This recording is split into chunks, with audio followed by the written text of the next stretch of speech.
अस्सलाम वालेकुम वरहमतुल्लाहि वबरकातुहू। ये नदीम साहब ने यूके से मौलाना तारिक जमील साहब का जो एक क्लिप भेजा है और उसमें पूछा है कि आया वो गुंबद खदरा के बारे में जो कह रहे हैं वो क्या कह रहे हैं। तो उसमें अर्ज़ ये है कि वो उसमें कोई ऐसी बात नहीं है। मैंने उसको गौर से सुना है। वो एक वाक़या बयान कर रहे हैं कि जो आले सऊद में अब्दुल अज़ीज़ जो थे जिन्होंने कब्ज़ा किया था मक्का पर, फिर बाद में मदीना में, तो उन्होंने मशवरा किया कि आया इस गुंबद के बारे में क्या करना चाहिए। तो उस वक्त मौलाना शब्बीर अहमद उस्मानी रहमतुल्लाह ने वो हदीस और वाक़या बयान फरमाया, क्योंकि तामीर इब्राहिमी जो है उसमें हतीम वाली जगह जो इस वक्त बैतुल्लाह की जगह जो बाहर रह गई है वो असल में बैतुल्लाह के अंदर की जगह है। और वो जो आन रसूल सल्लम उसमें फरमा रहे हैं कि मैं तामीर इब्राहिमी पर ही बैतुल्लाह को खड़ा करता, तो उसमें हतीम के हिस्से को बैतुल्लाह में शामिल किया जाता अंदर।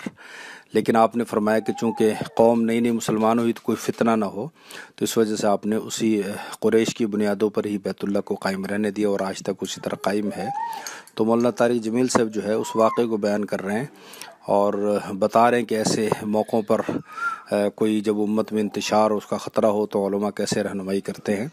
तो मौलाना ने जो बयान फरमाया उसमें गुंबद खदरा के बारे में भी कोई ऐसा वो नहीं कि वो वाक़े की तरफ सिर्फ इशारा किया है। उस वक्त अब्दुल अज़ीज़ ने इस बारे में सोचा था कि आया गुंबद खदरा को हम ख़त्म कर दें कि इसकी ज़रूरत नहीं है। तो उस मौके पर फिर हज़रत ने इस बात से मना फरमाया कि ऐसा ना हो कि फितना हो जाए, क्योंकि बाज़ औक़ात ऐसा होता है कि किसी काम के करने के अंदर जो है वो उसको रोकने में फितना हो जाता है, उससे बचने के लिए शरीयत मना करती है। जैसा कि फ़ुक़हा ने लिखा है कि अगर किसी का जुमा नहीं होता लेकिन जुमा शुरू कर दिया जाए और जुमा पढ़ा जा रहा हो तो उसे बंद नहीं करना चाहिए, क्योंकि बंद करने की सूरत में उसमें अंदेशा है कि फितने का अंदेशा है कि लोग उसमें जो है उसमें झगड़ा और लड़ाई हो। और अल्लाह ने कुरान मजीद में फरमाया कि अल फितनतु अशद्दु मिनल क़त्ल, कि फ़ितना जो है वो कत्ल से भी ज़्यादा सख्त हुआ करता है।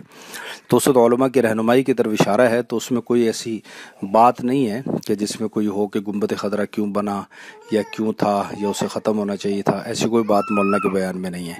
वस्सलाम वरहमतुल्लाहि वबरकातुहू।